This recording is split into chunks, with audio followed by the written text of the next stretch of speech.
Let it be so. Pashoko riri kutaurwa naJesu iri raari kutaura kuti havazi vese. He knows, he understands.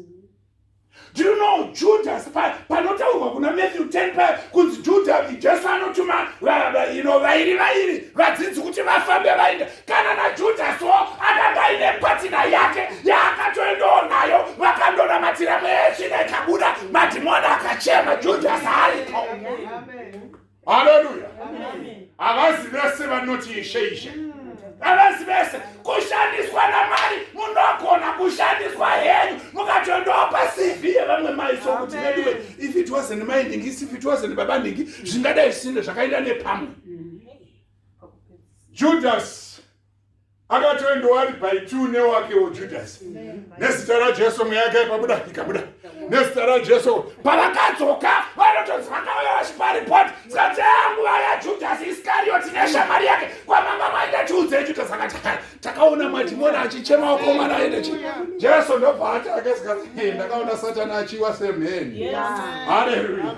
Ndakaona Satani achiwa semheni. Musafare bedzi kuti madhimoni nemweya yakaipa inochema nezita raJesu. Asifarai kuti mabhuku masenyu akanyorwa mubhuku yeupenyu.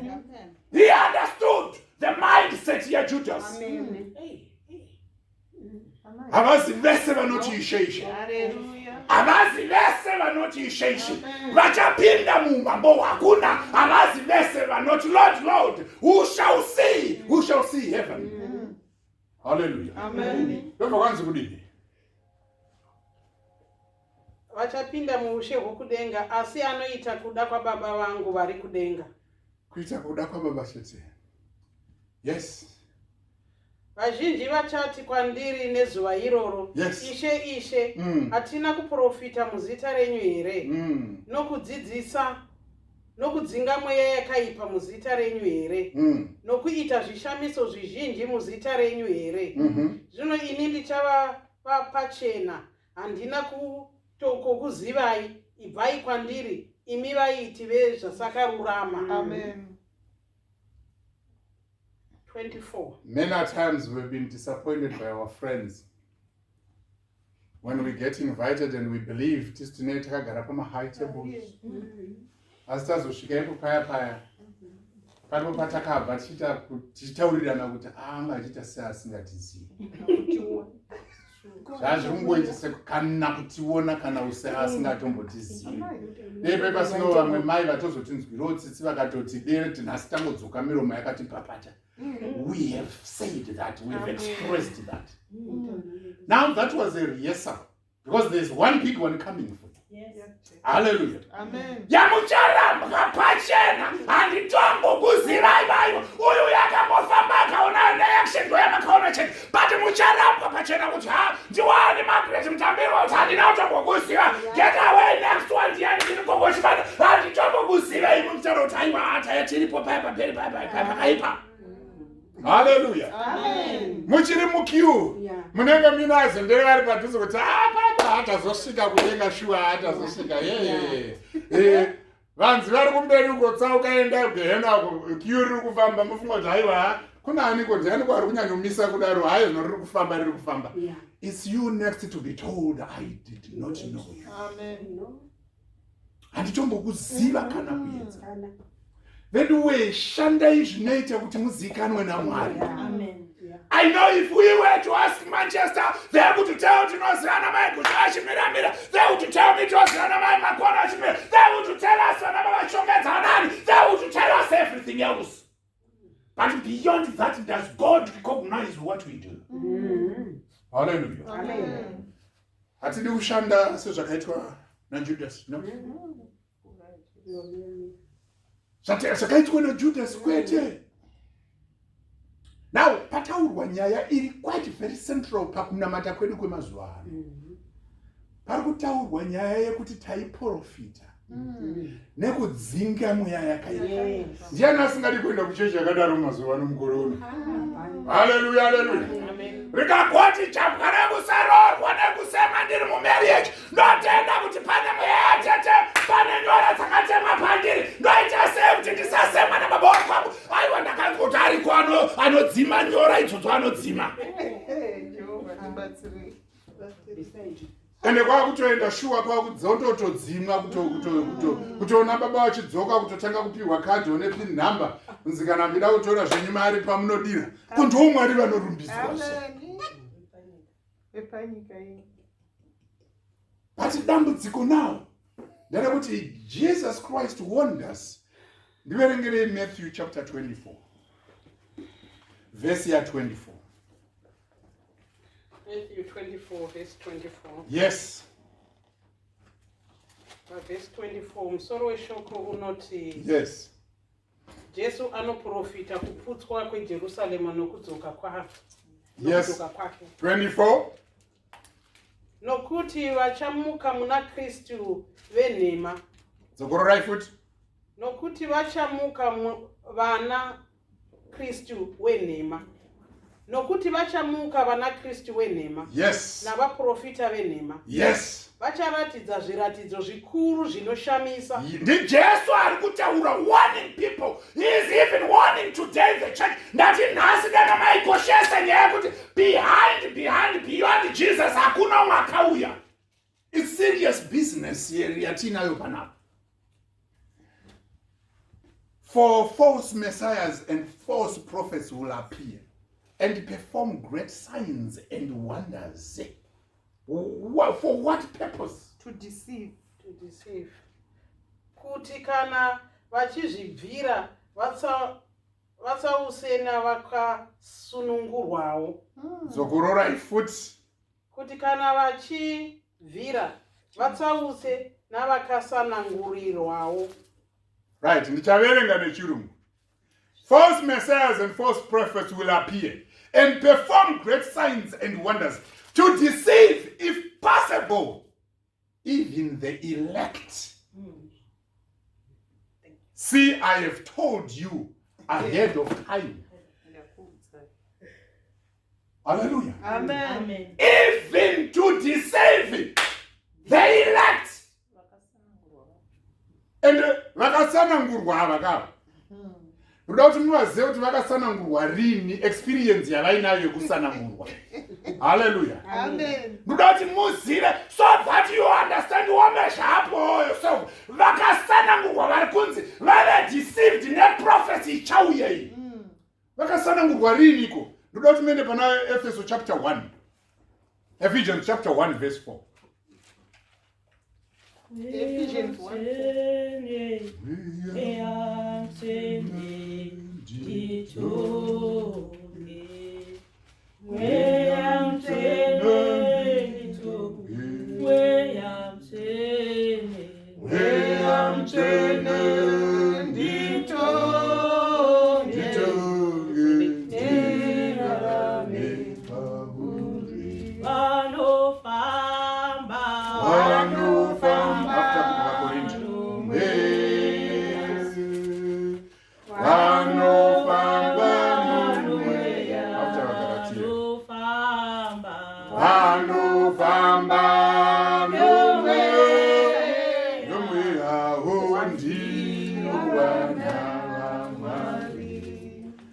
Ephesians chapter 1 verse 4. Amen. Experience yavainayo vanhu vari kunzi vaprofita venhema vauya. Chapter 1 verse 4. Makomborero ari muna Kristu. Yes. Musoro wesangano. Yes. Verse 4. Yeah. Sezvaakatitsanangura maari nyika isati yavambwa kuti tive vatsvene vasina mhosva pamberi pake norudo. Muri kunzwa kuti tiri varini?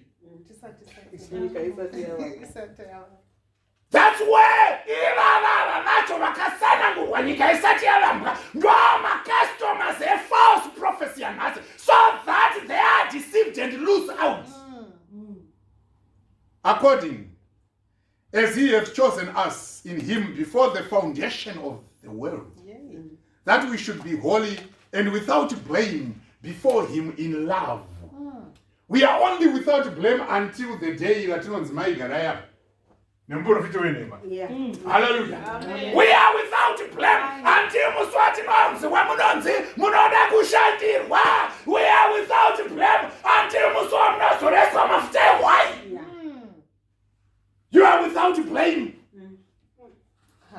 zvakatsanangurwa riiniko? Before the foundation of the world.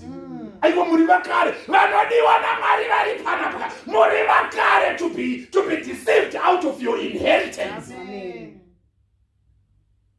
Zvakafanana na teacher we 70 years achidzidzisa onzi akanyenga mwana wechikoro akadzimwa nekunhai vedu veteacher vedu wedu. Munongoziziva kuti kana watonyenga mwana wechikoro wadini iwewe?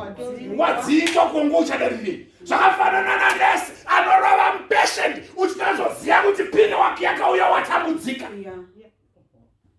You don't need anyone to tell you kuti pini inoenda warova mupatient.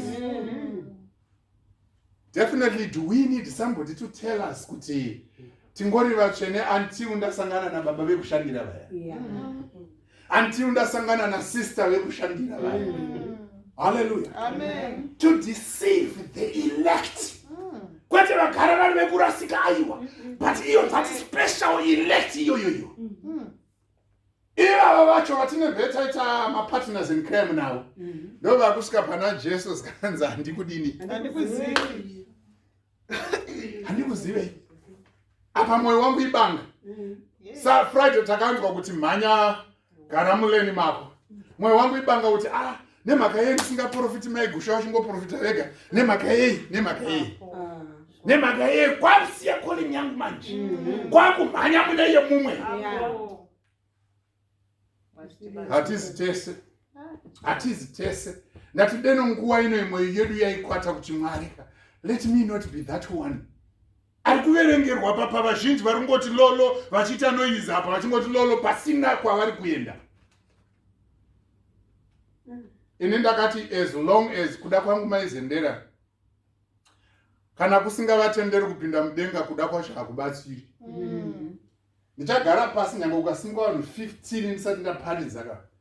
Vachiparidzaka ndinoziva kuti vanonzwawo. Amen. Nekuti ndikazosimuka mangwana mukanzwa ndichikunyaradza imeso kuti mangwana Sunday every Sunday ndini panapa. The next thing anogwa kuti baba iya vachigara here tikaenda kumba. Denga rotodini baba. Rakona. Denga ratokona. Sunday iyoyo yange ingori Sunday yababa same kumba. Ndo baba vauya futi kupi? Church. Saka kana motomira panapa kutomira nemukana wekuti agere pasi aende kupi? Kudenga. That's the destination vanikani. We are not here to practice any, sana rwazi kufamba kwa kuti ndoda kumboedza rudo. Ndikana ndaona ndoda kumboedza ndakambozvizama kana aiwa. We are here to do. We are just here to do. Zvatanzi neshoko raMwari tiite ndo zvatichaita izvi. Ndanzwa pachinzi varipo vanotaura havaregeri because nyika inoita senyika. Nyika izombofa yakaita saMwari. Venyika vanotaura sevari munyika ndosaka muchivati uyai kwedu. Nekuti muri kufunga kuti kwavakaenda uko havasi kudzidziswa kuti varege kudini? Kutaura. Saka ngavachiuya panapa vawano emini musingadini. Musingatauri. Novakaona kwavari kubva changa chiri chigubhu chemakuwa. Vosvika kuno kuzitangi inodzi zitanga anodzi maikwa majojo tank. Zijojo tank remakuwa kuno. Then vanoti much what's the difference? Hallelujah. Jehovah. Havazi vese vanoti ishe. Vachapinda. Pedzisa zvenyu madza mugare pasi. Matthew 7:24. Naizvozvo mumwe nomumwe anonzwa masoko angu awa akaita angafananidzwa nomurume akachenjera akavaka imba yake paruware. Yes. Mvura ikanaya, mvura zhinji ikauya, maduto akavhuvhuta, zvikarova imba iyoyo, ikasava nokuti yakanga yakavakirwa paruware. Amen. Mumwe nomumwe anonzwa masoko angu awa akasaita angafananidzwa nomurume benzi akavaka imba yake pajecha. Mvura ikanaya, mvura zhinji ikauya, madutu akavhuvhuta, zvikarova imba ikawa. Kuwa kwayo kukava kukuru. Amen. Hallelujah. Amen. Ini ndinowanzofarira matsamba kuti asunge wirirano. Amen. Hallelujah. Amen. Ndoda kuti mundiverengere Matthew chapter 25 verse 12. Matthew 25, Verse ya 12. verse 12. Yes. Musoro weshoko. Ndi mashoko aJesu iwaya futi. Ende munoiziva 25 kuti iyi chapter yapi zviyani inotaura nezvei? Vasikana vane Hallelujah. Ndemsina kutaura mai ndanda kuti ndinzwa ava vakagara kuti vanoiziva here Matthew 25. Vasikana vane chi? Ngatichinzwa ishoko raJesu pachapter 11. Verse 11 and 12. Pashure vaya vamwe vasikana vakasvika vakati, Ishe, tizarurire iwo. Jesu ndobva ati kuti. Akapindura akati, zvirokwazvo ndinoti kwamuri, handikuzivi imi. Apa. Vano chaita kuti chisvika pachi inyaya yekuti vamwe vakagadzirira maramba avo mafuta nguva iripo. But pane vasina kugadzira nguva iripo. Amen. But vachitawo ichi Ishe. Vari kunonoka kuregerera. Vari kunonoka kuratidza rudo avo. Nekuti nezvavakaitirwa vari kunonokera nherera iyo. Nekuda kwezvayakaitirwa havatori neziso rayo. Vari kunonokera vanoda kushanyirwa. Vari kunonokera zvese zviri pachinoda, zvese zviri pasi lokuka. Hapana kana wani chiri kuitika kwauzotiperesa nguva yapera. Tivhurireiwo. Vakatodaidzira kuti Lord. Open for us. And Jesus says, I know you not. That nyaya ika kuripo kwatakanzi hatikuzive. But there is a big one coming. Yandingokumbira kuti deno umwe neumwe anzwa mwoyo wake sochikuwa kuti veduwe nezvese zviya nekufamba kuya nekupisa mafuta kwataita kwese kuya nekutsanya nezvese nemurangano netime yataizvipa whether paZoom kana face to face zvese izvo zveshe ndigonza handizikanwe. Aiwa vadikanile chinjai mwoyo. Amen. Aiwa chinjai mwoyo.